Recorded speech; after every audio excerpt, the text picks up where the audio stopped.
देखो, इस वीडियो में हम लोग देखेंगे आइंस्टाइन इक्वेशन। तो इसके पहले वाले वीडियो में हम लोगों ने देखा था कि फोटो इलेक्ट्रिक इफेक्ट जो हर्ट्ज नाम के साइंटिस्ट ने दिया था, उस पर से हमने ऑब्जर्वेशंस निकाले थे। अलग अलग ऑब्जर्वेशन 8-9 जो भी थे ऑब्जर्वेशंस बताए थे। अब हम देखेंगे आइंस्टाइन इक्वेशन। उन्होंने जो इक्वेशन दिया वो इक्वेशन पहले ही मैं बता चुका हूँ आप लोगों को, पर फिर से उनके नाम से लेंगे आप। तो आइंस्टाइन इक्वेशन लेंगे, यहाँ पर बोलेंगे पोस्टुलेट ऑफ क्वांटाइजेशन। क्वांटाइजेशन का भी मीनिंग देखेंगे, ऑफ एनर्जी। पोस्टुलेट बोलो या आइंस्टाइन इक्वेशन बोलो, एक ही बात है।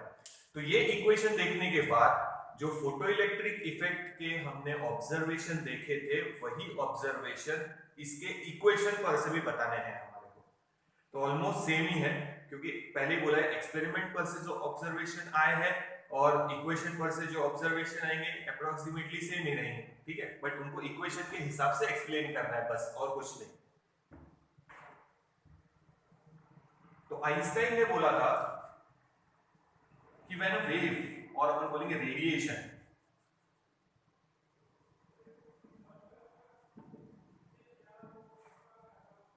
Under certain condition behave as a particle. शुरुआत से अपन यही बोल रहे हैं कि अपन वहां ले रहे हैं पार्टिकल नेचर ऑफ लाइट। तो आइंस्टाइन ने भी यही बोला कि अंडर सर्टेन कंडीशन वेव्स और रेडिएशंस, बोलेंगे radiation in the form of wave ही कंसीडर करते हैं अपन वैसे, behave as a particle but not exactly particle. हम यहां बोलेंगे बंडल्स और packets of energy, or we can say quantas known as photons। क्या नाम दिए थे हमने? फोटॉन्स। इसी को बोलते क्वांटा, क्वांटाइजेशन ऑफ एनर्जी। यानी उन्होंने बोला है कि वेव के फॉर्म में रेडिएशन इमिट नहीं हो रहे, वो इमिट हो रहे इन द फॉर्म ऑफ पार्टिकल्स। जो हम ये पूरे चैप्टर में वही बोल रहे हैं कि हम यहाँ रेडिएशन का वेव नेचर नहीं ले रहे हैं, हम उसको ट्रीट कर रहे हैं एज अ पार्टिकल। तो आइंस्टाइन ने भी वही बोला था और उन्होंने इक्वेशन दिया उसका। तो it is called postulate of quantization. Quantization, bundling, Qantas, मतलब उसको क्वांटाइज किया, ग्रुप किया, दिस इज क्वांटाइजेशन, ठीक है। तो उन्होंने बोला कि पार्टिकल नेचर में हम कंसीडर करेंगे कि it is in the form of bundles और क्वांटास, और we can say packets of energies known as photons. तो यहाँ पे पार्टिकल की तरह, फोटोन की तरह वो इमिट हो रहे radiation. And each photon has energy, वही इक्वेशन है, उनके नाम से ले रहे खाली, h nu।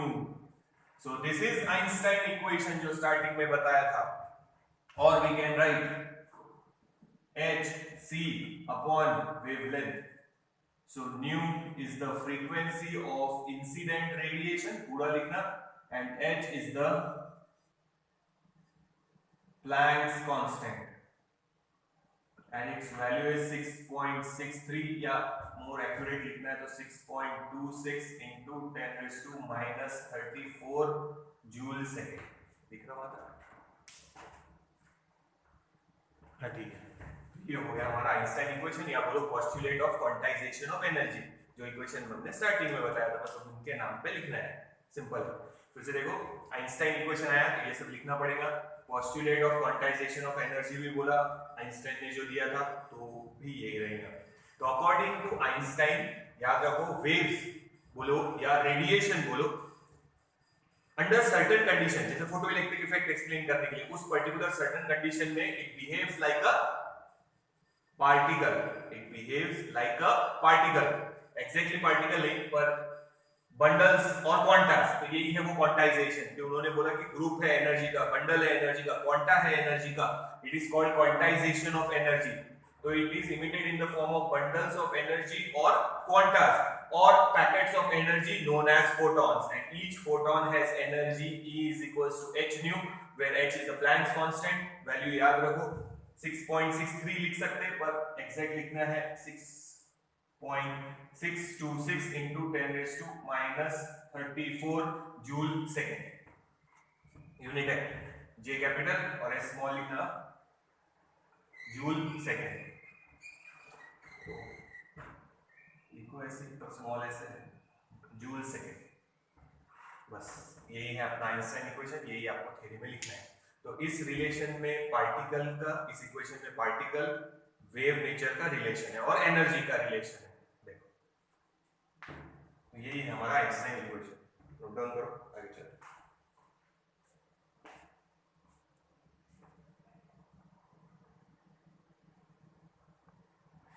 तो एक बार फिर से बता देता, याद रखो। According to Einstein postulate of quantization, radiation बोलो या मोर स्पेसिफिक बोलेंगे तो लाइट। मैंने पहले बोला है, जहां पे भी मैं लाइट वर्ड यूज करूं समझना रेडिएशन के बारे में बोल रहे हैं। तो लाइट जो है वो इमिट होंगी या रिलीज भी लिख सकते हैं, और एब्जॉर्ब। रिलीज मतलब जैसे सोर्स में से लाइट निकली बल्ब में से, एब्जॉर्ब मतलब इलेक्ट्रॉन को जाके वो फोटोन कोलाइड हुआ तो इलेक्ट्रॉन को सारी एनर्जी मिल गई, यानी इलेक्ट्रॉन ने वो सारी एब्जॉर्ब कर ली। तो उनका बोलना ये था कि लाइट या रेडिएशन जब रिलीज होंगे या एब्जॉर्ब होंगे तो under certain condition they behave like a particle. कुछ कंडीशंस में वो पार्टिकल की तरह बिहेव करेंगे, जैसे हमने देखा फोटो इलेक्ट्रिक इफेक्ट, उसमें वो पार्टिकल की तरह बिहेव कर रहे हैं कि एक पार्टिकल दूसरे पार्टिकल को जाके कोलाइड हुआ और अपनी सारी एनर्जी उस इलेक्ट्रॉन को दे दी उसने, तो फोटोन हट गया वहां से, फोटोन की एनर्जी गई, ठीक है। तो it behaves like a particle. और उन्होंने बोला पार्टिकल लेना है पर क्वांटास के फॉर्म में लेना है, या बंडल ऑफ एनर्जी या packet of energy known as photon. Each photon has energy h nu or hc upon wavelength. Nu is the frequency of incident radiation. पूरा लिखना है यहाँ पे, frequency of incident radiation, and h is the Planck's constant. Value देख लो उसकी।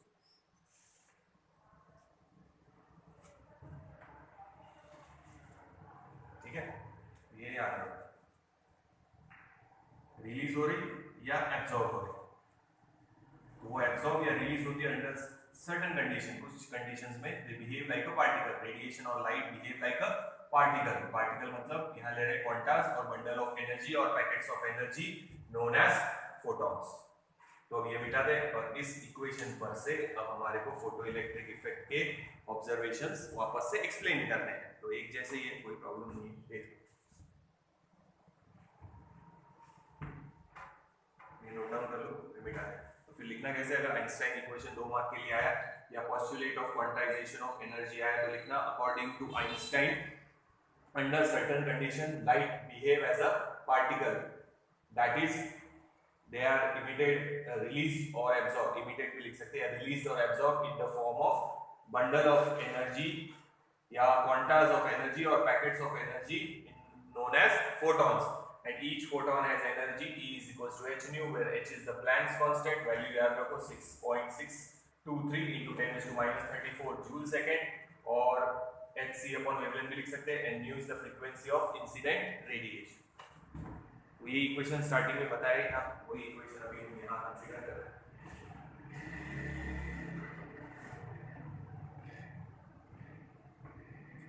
अब हम observations जो थे हमारे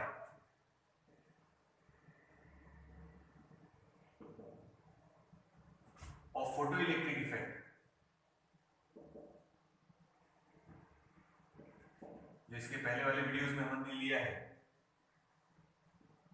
उसका एक्सप्लेनेशन लेना है। ऑब्जर्वेशंस जो थे फोटोइलेक्ट्रिक इफेक्ट के, उनका ऑब्जर्वेशन लेना है डिपेंडिंग ऑन आइंस्टाइन इक्वेशन या उसके postulate of quantization of energy, उनके ऊपर से एक्सप्लेन करना है। तो बदलेंगे थोड़ी ऑब्जर्वेशन, जैसे है वैसे ही, बस यहाँ थ्योरेटिकल है ज्यादा, ग्राफ कम निकालने, उसमें ग्राफ ज्यादा थे। तो पहले क्वेश्चन ध्यान से पढ़ना कि फोटो इलेक्ट्रिक इफेक्ट के ऑब्जर्वेशन पूछा है या observation of photo electric effect पूछा है on the basis of Einstein equation या postulate of quantization of energy पे पूछा है। तो अभी जैसे बता रहा वैसे ही लिखना है, पर सेम ही है, सिर्फ ग्राफ नहीं बना रहा यहाँ पे, बस उतना ही है। नोट डाउन करो, ये मिटा है।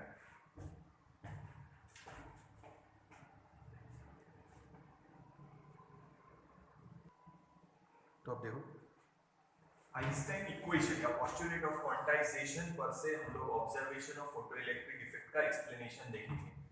फर्स्ट देखो, ये वर्ड्स में लिखना है, डायग्राम बनाने की जरूरत नहीं है यहाँ पे। तो यहाँ रेडिएशन गिर रहा है, ये सोर्स ऑफ रेडिएशन है, पर कौन सा सोर्स है? यूवी रेडिएशन का सोर्स है, क्योंकि बताया था यूवी रेडिएशन की वेवलेंथ कम एनर्जी ज्यादा, तो वो यूवी रेडिएशन यहाँ पे गिरेंगे, ठीक है। तो यूवी रेडिएशन बोलने से इसका बोलेंगे photon of UV radiation when falls on the metal surface. कौन सा सरफेस? मेटल सरफेस,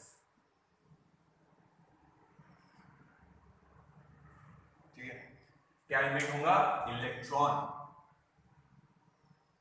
बट क्यों और कैसे? तो उसमें लिखेंगे हमने जो फोटोन इंसिडेंट किया है उसकी एनर्जी है h nu. If that energy is greater than और equal to photo electric work function,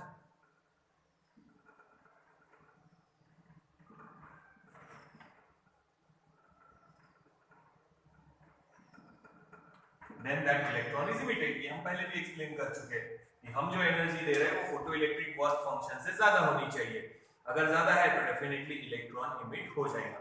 तो अब ध्यान से सुनना क्या बोल रहे हैं फिर से एक बार। तो यही लॉजिक वापस से वर्ड्स में लिखना है, ये पहले एक्सप्लेन कर चुके हैं फोटो इलेक्ट्रिक इफेक्ट पर से, और इस इक्वेशन पर से अब एक्सप्लेन करना है। तो h न्यू लिख लिए वहां पे, ध्यान देना। When a photon of UV radiation, photon of UV radiation wavelength कम है यानी फ्रीक्वेंसी ज्यादा है और एनर्जी भी ज्यादा है, is incident on a metal surface, the photon will collide with the electron. Photon किसके साथ कोलाइड होगा? इलेक्ट्रॉन को, and supply total energy to that electron. अब फोटोन चला गया, फोटोन खत्म, ठीक है। तो electron has gained the energy due to which it becomes free. It becomes free if the energy of photon is greater than और equal to photo electric work function, ठीक है। इतना लिखना है, फिर पता लगे। इसमें दो पार्ट और करेंगे बाद में।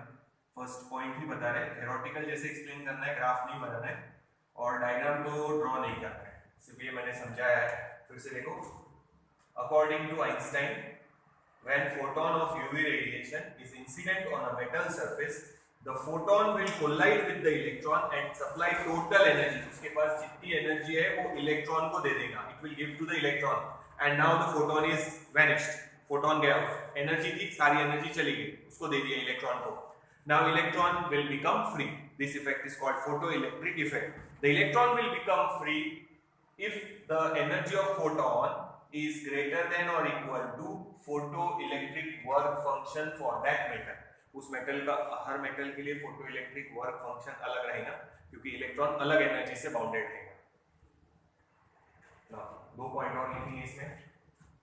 If nu is greater than nu zero, threshold frequency से ज्यादा है हमारी फ्रीक्वेंसी, तो yes there will be photo electric effect.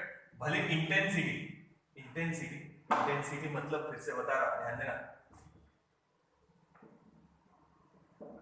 Intensity word use करूं तो नंबर ऑफ फोटॉन समझना,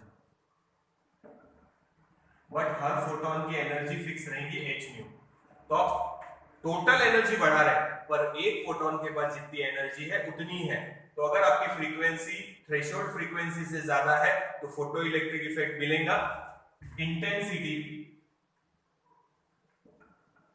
कम भी रही तो भी, इंटेंसिटी कम है मतलब नंबर ऑफ फोटॉन्स कम है पर हर फोटॉन के पास एनर्जी उतनी है, ठीक है।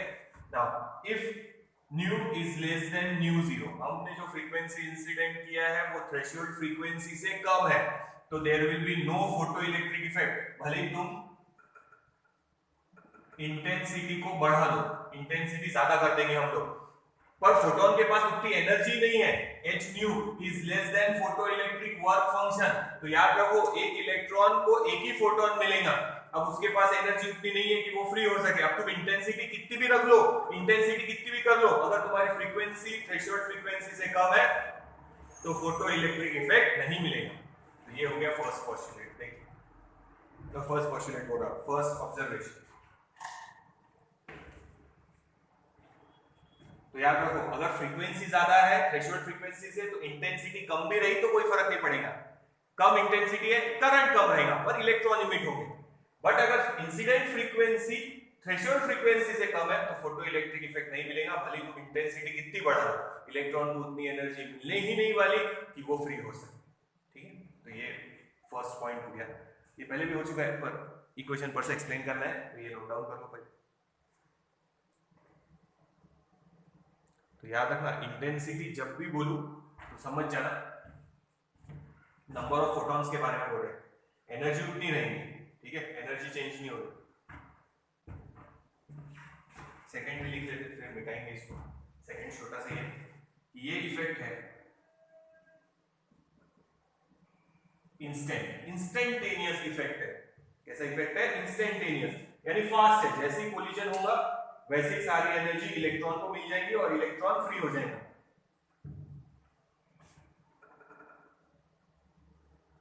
इंस्टेंट बोलो या instantaneous, that is there is no time lag. Time lag नहीं है, बताया था 10⁻⁹ सेकेंड लगते हैं, पर कोई टाइम लैग नहीं है, रिलीजिबल है वो टाइम। तो याद रखो, जैसे ही इलेक्ट्रॉन को फोटोन कोलाइड होगा बस तुरंत एनर्जी ट्रांसफर और इलेक्ट्रॉन फ्री हो जाएगा। तो this effect is instantaneous, that is there is no time lag. तो ये 2 पॉइंट हो गए। देखिए अब मिटा दो इसको। तो पहला फिर से एक बार याद रखना, according to Einstein, when photon of UV radiation is incident on the metal surface, it will free the electron if the energy of incident photon h nu is greater than or equal to photoelectric work function। ठीक है, इतना लिखना। और electron को energy देने के बाद अपना फोटोन वैनिश हो गया। Now if nu is greater than nu 0, yes there will be photoelectric effect and electron emit होगा, भले इंटेंसिटी कम क्यों ना हो। इंटेंसिटी का फर्क नहीं पड़ेगा, इंटेंसिटी कम रही तो करंट कम रहेगा, मगर फोटोइलेक्ट्रिक इफेक्ट तो होगा ही। बट अगर फ्रीक्वेंसी हमने जो इंसिडेंट की है वो थ्रेशोल्ड फ्रीक्वेंसी से कम है तो फोटोइलेक्ट्रिक इफेक्ट नहीं मिलेगा, भले ही आप इंटेंसिटी कितनी बढ़ा लो। इंटेंसिटी बढ़ा रहे मतलब नंबर ऑफ फोटॉन्स बढ़ा रहे, पर एनर्जी उतनी ही है। अगर वो एनर्जी कम है तो फोटो इलेक्ट्रॉन इमिट नहीं होने वाला, भले इंटेंसिटी तुम कितनी भी ज्यादा रखो, there will be no photoelectric effect. And when the photon collide with the electron, it immediately transfer all its energy to the electron and electron become free, that is this effect is instantaneous, means there is no time lag। तो ये 2 point हो गए। आगे लेते हैं, देखिए इनको मिटा रहे हैं, नोट डाउन करो।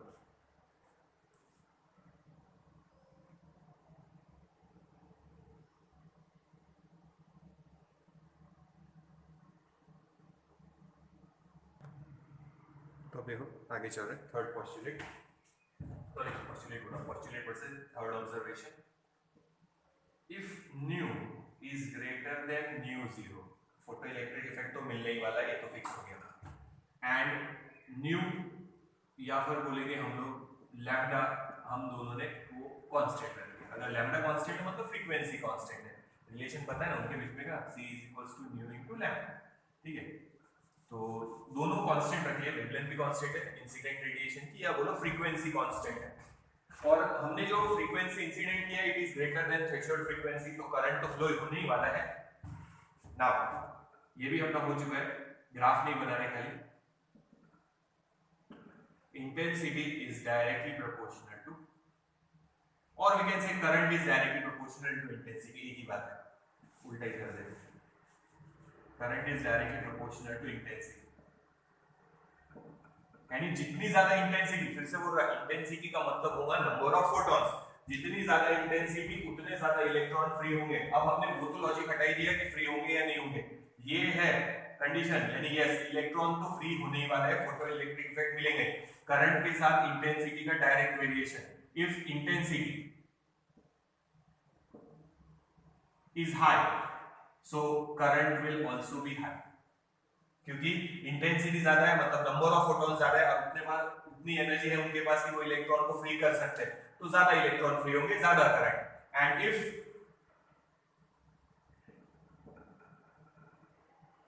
इंटेंसिटी इज लो या less, then the current will also be less.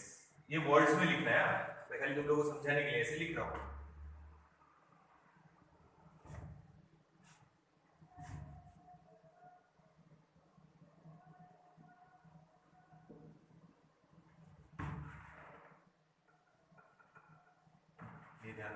Third observation, if nu is greater than new 0, photoelectric effect तो मिलने ही वाला है। न्यू और वेवलेंथ हमने कांस्टेंट रखा है, then current is directly proportional to intensity. If intensity is high current will also be large, if intensity is low current will also be low because less amount of electron will be free.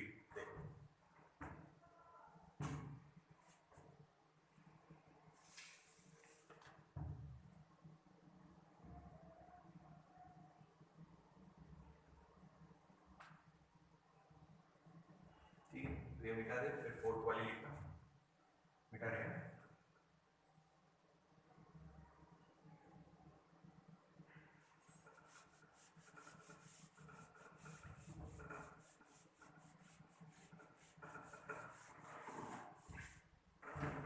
Observation है, जबकि पहले वाले में हम लोगों ने graph भी बनाया था, डायरेक्ट वेरिएशन का स्ट्रेट लाइन ग्राफ बनाया था इंटेंसिटी और करंट के बीच में। यहाँ ग्राफ नहीं बना रहे क्योंकि हम इक्वेशन पर से उसको एक्सप्लेन नहीं कर रहे।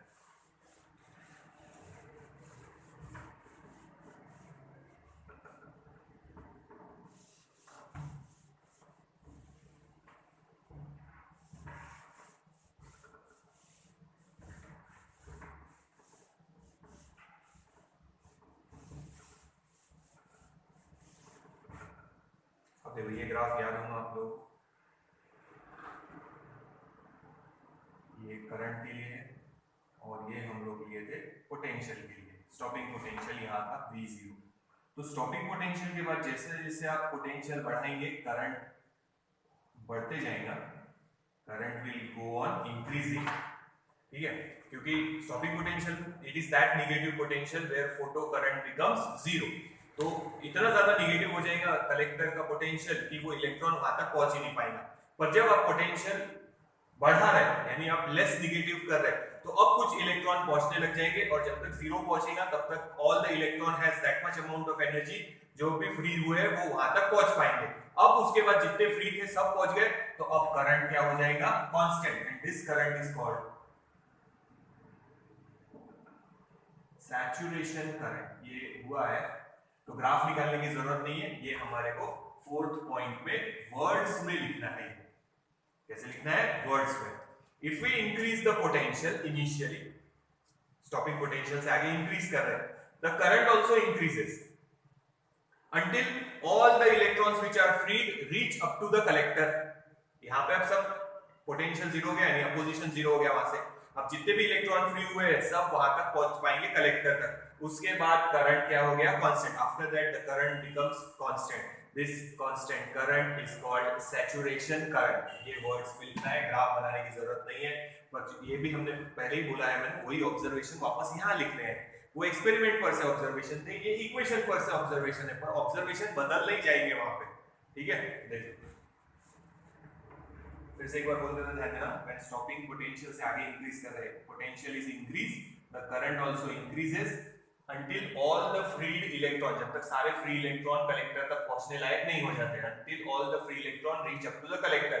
after that आप पोटेंशियल बढ़ाएंगे तो भी अब सारे इलेक्ट्रॉन वहां तक पहुंच रहे, कोई अपोजिशन नहीं है, पॉजिटिव पोटेंशियल में चले गए। अब होगा क्या, हाँ पोटेंशियल बढ़ाएंगे तो उनकी वेलोसिटी बढ़ जाएगी, but number of free electrons उतने ही है, तो करंट क्या हो जाएगा, constant, and that constant current is called saturation current.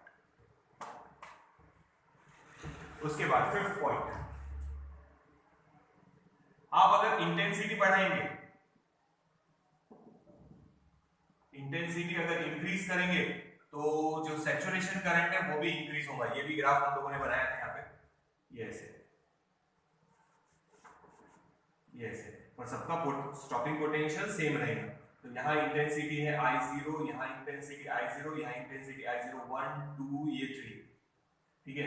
तो ये इंटेंसिटी कम है तो करंट कम है, मगर स्टॉपिंग पोटेंशियल सेम है। इंटेंसिटी का मतलब नंबर ऑफ फोटॉन्स, तो नंबर ऑफ फोटॉन्स बढ़ाएंगे तो करंट बढ़ेगा, बट सबकी एनर्जी फिक्स है, इसीलिए स्टॉपिंग पोटेंशियल भी क्या रहेगा, फिक्स। मैंने पहले भी बताया था stopping potential does not depend on intensity, stopping potential depends on frequency, ठीक है। तो जैसे जैसे ये फिफ्थ पॉइंट हो गया कि जैसे जैसे आप इंटेंसिटी बढ़ाएंगे सैचुरेशन करंट भी क्या होगा, इंक्रीज। ये भी पहले हो चुका है। स्टॉपिंग पोटेंशियल सेम रहेगा, stopping potential will remain same. Very good, ये दोनों में कर रहे हैं, ये वर्ड्स में लिखना है। As we increase the potential, stopping potential से आगे जा रहे हैं, the current also increases until all the free electron reach up to the collector। अब यहाँ तक पोटेंशियल जीरो हो गया, पोजीशन खत्म हो गया, अब वो पॉजिटिव में जाने वाले, यानी सबको अपनी तरफ अट्रैक्ट करने वाले, पर जितने फ्री हुए उतने ही अट्रैक्ट होंगे, बाकी थोड़ी होंगे। तो अब करंट क्या हो गया, कांस्टेंट। पहले कैसा हो रहा था, फ्री 10 हुए तो 10 के पास एक जितनी एनर्जी नहीं रहती कि वो वहां तक पहुंच पाए, 2-3 पहुंच पा रहे थे, बाकी नहीं पहुंच पा रहे थे। तो धीरे धीरे जैसे जैसे पोटेंशियल हम इंक्रीज कर रहे हैं, यानी नेगेटिव से जीरो की तरफ इंक्रीज ही होगा, तो फिर क्या होगा, करंट इंक्रीज होगा। But after that current becomes constant, क्योंकि जितने फ्री इलेक्ट्रॉन्स थे सब अब कलेक्टर तक पहुंच रहे। अब जितने फ्री है 10 फोटोन डाले 10 इलेक्ट्रॉन फ्री हो रहे हैं, 10 पहुंच रहे। अब पोटेंशियल कितना भी बढ़ा देंगे, फोटोन नंबर उतना ही है तो इलेक्ट्रॉन भी उतने ही फ्री होंगे, करंट भी उतना ही रहेगा। सिर्फ फर्क इतना है इलेक्ट्रॉन की वेलोसिटी बढ़ जाएगी बस, और कुछ नहीं। तो ये हो गया first point. Second point, intensity बढ़ाएंगे तो नंबर ऑफ फ्री इलेक्ट्रॉन्स बढ़ते जाएंगे, ठीक है। तो ये याद रखो। देखो ये था वो हमारा कलेक्टर, ये इमिटर, इलेक्ट्रॉन यहां से यहां जा रहा है। अगर ये नेगेटिव है तो कुछ इलेक्ट्रॉन, जैसे यहां पे है समझो हम लोग अभी, तो कुछ इलेक्ट्रॉन पहुंच पाएंगे, कुछ नहीं पहुंच पाएंगे वहां तक, तो कुछ करंट फ्लो होगा। बट जब हम इसका पोटेंशियल 0 कर देंगे तो सभी इलेक्ट्रॉन वहां तक पहुंच पाएंगे। अब तुम पोटेंशियल 1 वोल्ट रखो या 2 वोल्ट रखो या 3 वोल्ट रखो पॉजिटिव, आगे जितने इलेक्ट्रॉन पहुंच रहे थे उतने ही पहुंचेंगे। अगर हम यहाँ 10 फोटोन डाल रहे हैं तो 10 इलेक्ट्रॉन फ्री हो रहे सपोज, तो हम पोटेंशियल बढ़ा के इलेक्ट्रॉन ज्यादा नहीं कर सकते, हमको रेडिएशन बढ़ा के इलेक्ट्रॉन ज्यादा करने पड़ेंगे। पर हम रेडिएशन नहीं बढ़ा रहे, 10 इलेक्ट्रॉन है 10 ही फ्री हो रहे, 10 ही इलेक्ट्रॉन उधर जाएंगे और करंट फ्लो होता है। तो करंट क्या हो जाएगा बाद में, constant. This current is called saturation current. हाँ, अगर आप इंटेंसिटी बढ़ाएंगे तो करंट बढ़ जाएगा, सैचुरेशन करंट, वही बताया, but stopping potential will remain same. देखिए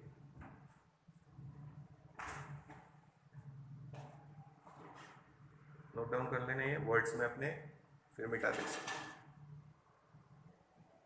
अब देखो आगे, अब ये इक्वेशन है समझो। फर्स्ट देखना इक्वेशन ध्यान देना, हम जो एनर्जी सप्लाई कर रहे हैं वो है h nu, it is the energy supplied by the photon. Electron उसको दो पार्ट में यूज करेगा, इलेक्ट्रॉन को सारी एनर्जी मिल गई, ठीक है। अब हम कंडीशन ये रखेंगे कि हम जो एनर्जी दे रहे हैं h nu, it is greater then photo electric work function, यानी इलेक्ट्रॉन को फ्री होने के लिए जितनी एनर्जी चाहिए उससे ज्यादा दिया है हमने। तो हमने ज्यादा एनर्जी दिया फोटोन को, ये फ्री हो गया फोटो इलेक्ट्रिक वर्क फंक्शन, और बची उसके पास energy, that energy will appear as kinetic energy. अब फ्री हो गया ना तो मूव होगा, तो remaining energy appear as a kinetic energy. मान लो फ्री होने के लिए चाहिए 10 जूल, पर मैंने दे दिया 15 जूल, तो उसने 10 जूल फ्री करने के लिए यूज किया खुद को न्यूक्लियस के पॉइंटिंग में से, और बची हुई जो एनर्जी है it will appear as a kinetic energy. तो ये इक्वेशन याद रखो नेक्स्ट पोस्टुलेट में। ये इक्वेशन उसमें नहीं था, इसमें प्रैक्टिकली जो हमने परफॉर्म किया था photo electric effect hertz experiment, उसमें इक्वेशन नहीं था, उसमें खाली ऑब्जर्वेशन था, पर ये ध्यान रखना। सो काइनेटिक एनर्जी मैक्सिमम अगर निकालना है तो we can say h nu minus photoelectric work function. This is the equation for maximum kinetic energy. ये याद रखो की बात है। और याद रखना यहाँ हम कंसीडर कर रहे हैं h nu is greater than photoelectric work function। तो ये एक पोस्टुलेट हो गया। तो याद रखना when we supply energy या photon supply energy to the electron, that supplied energy is h nu, ठीक है। It is used in two ways. One part is used to free itself and that is called photoelectric work function, और जो हम extra energy देंगे it appear as a kinetic energy। देखिए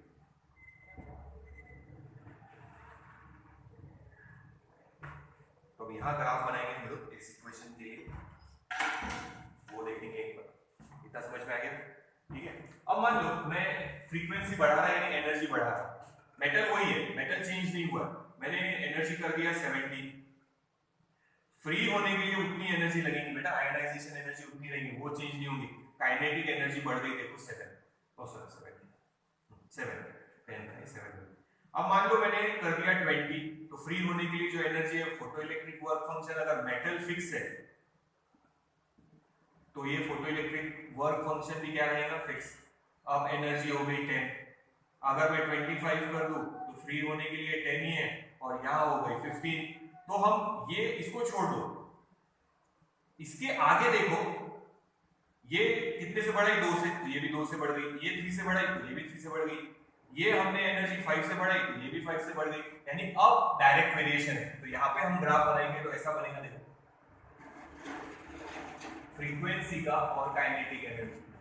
तो threshold frequency के आगे, थ्रेशोल्ड फ्रीक्वेंसी के पहले तो इलेक्ट्रॉन फ्री नहीं होगा, ठीक है, तो उसके बाद लीनियर वेरिएशन है काइनेटिक एनर्जी का, ये कैसे। तो तुम जितनी इंसिडेंट फ्रीक्वेंसी बढ़ा रहे इसको कांस्टेंट रखो तो यहाँ पे देखो ये पहले 15 थी तब एनर्जी काइनेटिक एनर्जी 5 थी, अब 17 हो गई तो ये 7, ये 20 हो गई तो 8 है। अब ये कितने से इंक्रीज हुआ है देखो 2 से, ये कितने से इंक्रीज किया है 3 से, ये कितने से इंक्रीज हुआ है 5 से। यहाँ पे भी देखेंगे 2 से, यहाँ पे भी देखेंगे 3 से और यहाँ पे भी देखेंगे 5 से। इसको छोड़ो तो after threshold frequency electron free होगा तभी काइनेटिक एनर्जी आएगी। थ्रेशोल्ड फ्रीक्वेंसी के अंदर तो वो फ्री नहीं होगा। उसके बाद थ्रेशोल्ड फ्रीक्वेंसी के बाद काइनेटिक एनर्जी और फ्रीक्वेंसी का कौन सा वेरिएशन है, direct variation. So kinetic energy depends on frequency. याद रखना kinetic energy does not depend on intensity. Intensity अच्छा इंटेंसिटी इधर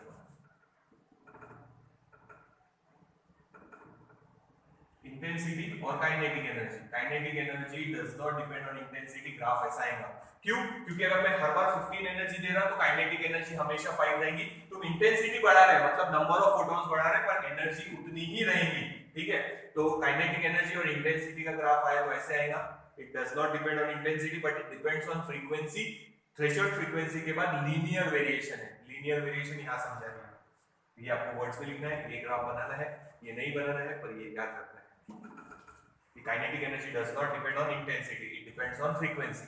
इंटेंसिटी पे डिपेंड नहीं करता, मैंने बताया था क्वेश्चन आया है, ध्यान रखना स्टॉपिंग पोटेंशियल के लिए। तो स्टॉपिंग पोटेंशियल भी काइनेटिक एनर्जी पे डिपेंड करता, तो एक ही बात है। तो इंटेंसिटी बढ़ा रहे, समझो ये पहला ये लेते हैं, ये हो गया एक्सप्लेनेशन। हर फोटोन की एनर्जी 15 है तो काइनेटिक एनर्जी 5 रहेगी फिक्स मैक्सिमम। अब आप नंबर ऑफ फोटॉन्स बढ़ा रहे तो काइनेटिक एनर्जी नहीं बढ़ने वाली, नंबर ऑफ फोटॉन्स में करंट बढ़ेगा बट एनर्जी हर फोटॉन की उतनी ही रहेगी, तो काइनेटिक एनर्जी भी सेम रहेगी। तो kinetic energy does not depend on intensity, kinetic energy depends on frequency. Linear variation है यहाँ पे, देखो ये बेटा है तो ये हो गया अपना फिफ्थ पोस्टुलेट। ग्राफ ये वाला रखते हैं, ये हटा देते हैं।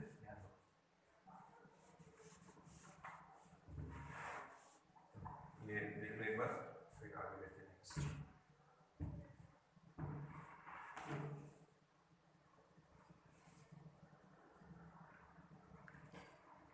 अब नेक्स्ट पॉइंट याद रखो 7th वाला कि सभी इलेक्ट्रॉन की काइनेटिक एनर्जी सेम नहीं रहेगी। क्यों सेम नहीं रहेगी वो समझना। जब हम एनर्जी देंगे फोटोन से, एनर्जी दिए h न्यू, ये वाली एनर्जी, तो अगर मान लो सरफेस वाला इलेक्ट्रॉन फ्री हो रहा तो ये दो पार्ट में वो एनर्जी डिवाइड होगी।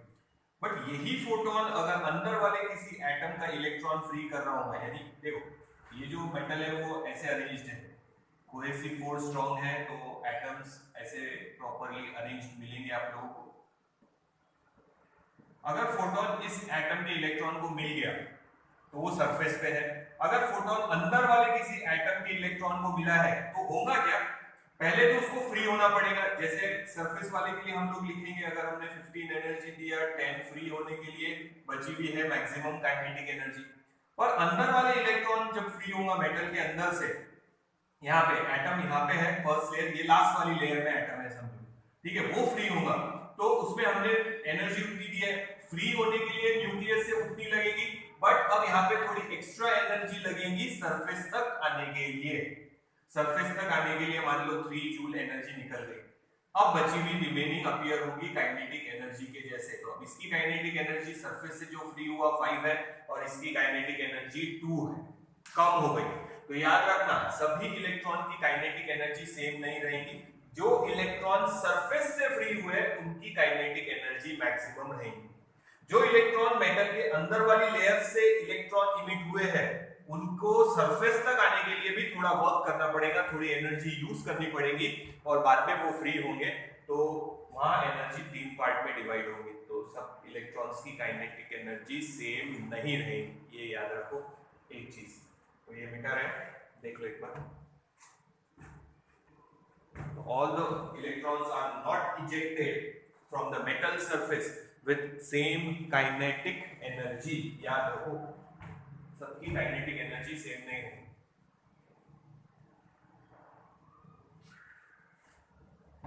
तो ये हमारा 7th वाला, ऊपर वाला रखेंगे, ये समझ गया, ठीक है। देखो कल भी बताया था अगर पोटेंशियल लगाया हम लोगों ने वो इलेक्ट्रॉन को अपोज करना तो पोटेंशियल का फॉर्मूला था V = W/Q0। ये हमने इलेक्ट्रोस्टैटिक्स में पढ़ा है। 7th हो गया, 8th वाला पॉइंट ले रहे, 7th वाला मिटा दिया हम लोगों ने। सो वर्क डन को वैसे ही रखेंगे एक बार। So work done is equals to, ये इधर मल्टीप्लाई E इंटू वी, तो चार्ज को E कर दिया, इलेक्ट्रॉन जो मूव हो रहा और स्टॉपिंग पोटेंशियल V0 है तो V0 कर दिया। तो जब ये काइनेटिक एनर्जी कर देंगे, हमने ऐसे लिखा था kinetic energy is equals to E into V0, तो स्टॉपिंग पोटेंशियल का फॉर्मूला मैंने आप लोगों को बताया था कि आप चाहे तो ऐसे भी लिख सकते हैं, stopping potential is equals to kinetic energy upon E। पर अभी फिलहाल ये देखें, तो याद रखो इलेक्ट्रॉन के पास जो काइनेटिक एनर्जी है अगर वो E इंटू V0 जितनी है तो इलेक्ट्रॉन जस्ट कलेक्टर तक पहुंच पाएगा। अगर काइनेटिक एनर्जी जो इलेक्ट्रॉन के पास है, जैसे मैंने अभी बताया सभी इलेक्ट्रॉन की काइनेटिक एनर्जी सेम नहीं है, अगर काइनेटिक एनर्जी E V0 से कम है तो वो इलेक्ट्रॉन वहां तक पहुंच नहीं पाएगा। तो काइनेटिक एनर्जी इतनी होनी चाहिए तब वो, तो मोस्ट एनर्जेटिक इलेक्ट्रॉन को रोकने के लिए पोटेंशियल है V0, तो इलेक्ट्रॉन जस्ट वहां तक पहुंचेगा। अगर काइनेटिक एनर्जी बाकी इलेक्ट्रॉन जो कुछ इमिट हुए, जैसे मैंने बताया अंदर से इमिट हुआ, तो उसकी काइनेटिक एनर्जी कम है, अगर इससे कम है तो वो इलेक्ट्रॉन वहां तक पहुंचेगा ही नहीं। इसीलिए अपन ने जब ग्राफ बनाया था तो बोला था इनिशियली करंट कम रहता, फिर जैसे जैसे पोटेंशियल कम होते जाएगा तो काइनेटिक एनर्जी तो उतनी है, तो फिर सब इलेक्ट्रॉन पहुंचने लग जाएंगे वहां तक, कलेक्टर तक, फिर करंट क्या हो जाएगा, कांस्टेंट। ये एक पॉइंट याद रखना।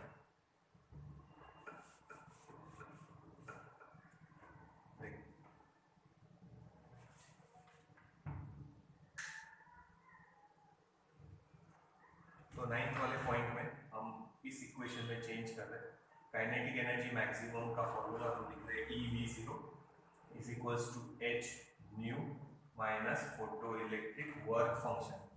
तो stopping potential V0 is equals to h upon E से डिवाइड किया, इधर न्यू अलग रख लिया, माइनस phi0 अपॉन E, दोनों तरफ यहाँ से E से डिवाइड किया। अब ये इक्वेशन पर से हम ग्राफ बनाएंगे, तो ग्राफ पहले भी हो चुका है पर इस बार फिर से वो ग्राफ बनाना है, ये भी ग्राफ बनाना है, ये हटा देंगे। नाउ ये तो कांस्टेंट है, इसको हटा, तो ये छोड़ दो एक बार। ये फ्रीक्वेंसी और स्टॉपिंग पोटेंशियल का कौन सा वेरिएशन है, डायरेक्ट वेरिएशन। तो जैसे जैसे फ्रीक्वेंसी बढ़ाएंगे वैसे वैसे अगर आपको रोकना ही है डेफिनेटली तो नेगेटिव पोटेंशियल भी आपको बढ़ाना पड़ेगा। फ्रीक्वेंसी बढ़ा रहा है मतलब काइनेटिक एनर्जी बढ़ा रहा है, और आपको करंट जीरो करना है तो काइनेटिक एनर्जी भी बढ़ानी पड़ेगी, तो वही है तो स्टॉपिंग पोटेंशियल भी बढ़ाना पड़ेगा। तो वो ग्राफ हमने ऐसे निकाला था, स्टॉपिंग पोटेंशियल ये V0 और ग्राफ लेंगे फ्रीक्वेंसी के अगेंस्ट, यहाँ लिख लेते न्यू, फ्रीक्वेंसी के साथ स्टॉपिंग पोटेंशियल का डायरेक्ट वेरिएशन, और h अपॉन E हमको देगा स्लोप उसका। तो मेटल 1 के लिए या मेटल A के लिए ऐसा ग्राफ निकाला, तो ये है इंटरसेप्ट, ठीक है। देखिए तो अभी इसका फोटोइलेक्ट्रिक वर्क फंक्शन phi0 है, तो ये इंटरसेप्ट phi0 पे लिख लेते हैं। अब दूसरा मेटल लिया तो उसके लिए स्टॉपिंग पोटेंशियल अलग रहेगा, h अपॉन E की वैल्यू सेम रहेगी, फ्रीक्वेंसी अलग रहेगी, फ्रीक्वेंसी वैसे ही इंक्रीज करेंगे तो वो भी न्यू लिख लिए, minus photo electric work function metal के साथ बदल गया तो यहाँ phi0 1 कर दिए, यहाँ V0 1, तो उसका ग्राफ ऐसे आएगा, ये बनाया था हम लोगों ने। अब देखो यहाँ phi0 था तो यहाँ जो इंटरसेप्ट है वो phi0 1 था, ये फोटो इलेक्ट्रिक वर्क फंक्शन बदल गया, मेटल बदल गया, फोटो इलेक्ट्रिक वर्क फंक्शन बदल गया, पर इक्वेशन में h अपॉन E सेम है, मतलब दोनों पैरेलल आएंगे ताकि दोनों का ये जो स्लोप है h अपॉन E वो क्या रहेगा, सेम। तो इंटरसेप्ट बदल गया phi0 1 but h upon E जो स्लोप है वो दोनों का सेम रहेगा, तो इसीलिए ऐसा ग्राफ बना वहां पे। ये इक्वेशन पर से वो ग्राफ एक्सप्लेन कर दिया, ये हो गया 9th वन।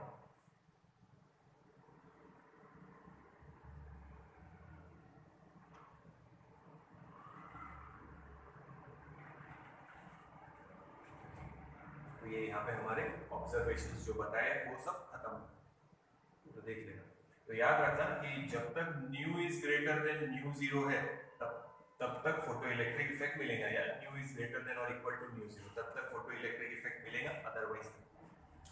तो ये हमारे पूरे पोस्टुलेट्स ऑब्जर्वेशन हो गए depending on postulate of quantization of energy या आइंस्टाइन इक्वेशन पर। तो इसमें इक्वेशन भी आ गया, ठीक है, पहले जब ऑब्जर्वेशन लिए थे तो ये इक्वेशंस नहीं लिए थे हमने, अब इक्वेशन लिया है, इक्वेशन पर से ये ग्राफ बता दिया कि h अपॉन ई स्लोप है और वो हर एक के लिए सेम, कोई भी मेथड है। हाँ, ये इंटरसेप्ट यानी ये वैल्यू बदल जाएगी।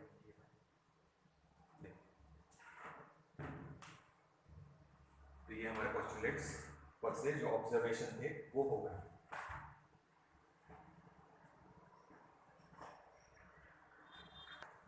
एक बार फिर से आप लोगों ने वीडियो थोड़ा सा एक बार वापस से देख लो, इसके पहले वाला भी देखना, सेकंड वाला जहाँ पे हमने ऑब्जर्वेशन एक्सप्लेन किए है, फिर से ये थर्ड वाला देखना, तो यहाँ पे भी वही ऑब्जर्वेशन एक्सप्लेन किए है पर हमने इस पोस्टुलेट पर से एक्सप्लेन किए हैं, यहाँ हम बोलेंगे आइंस्टाइन इक्वेशन पर से एक्सप्लेन किए। ठीक है, देख लो।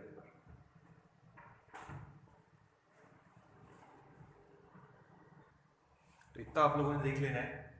तो नेक्स्ट वीडियो में हम लोग देखेंगे कि फोटो इलेक्ट्रिक इफेक्ट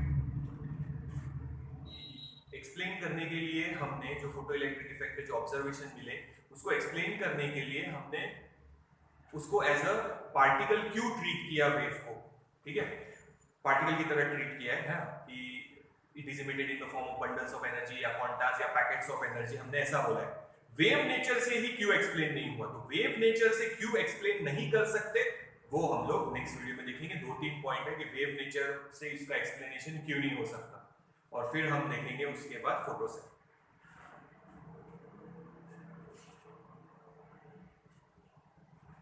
तो इतना आप लोगों ने एक बार नोट डाउन अच्छे से कर लो, ऑब्जर्वेशंस देख लो, दोनों वीडियो फिर से एक बार देखना ताकि पूरी आइडिया क्लियर हो जाए।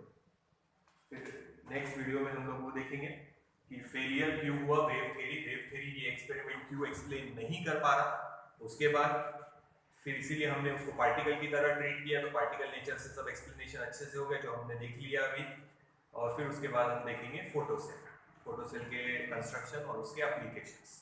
इतना अच्छे से आप लोगों ने दोनों वीडियो वापस से देख लेना बेटा, सेकंड और थर्ड इंपॉर्टेंट है।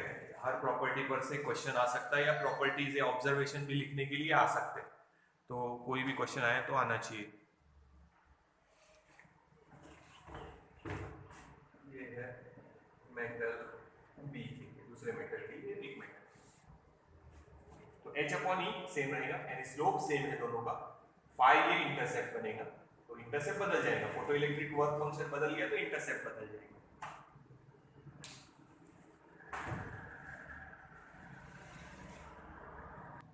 तो इसके बाद वाला बचा हुआ पोर्शन हम लोग नेक्स्ट वीडियो में कंटिन्यू करेंगे।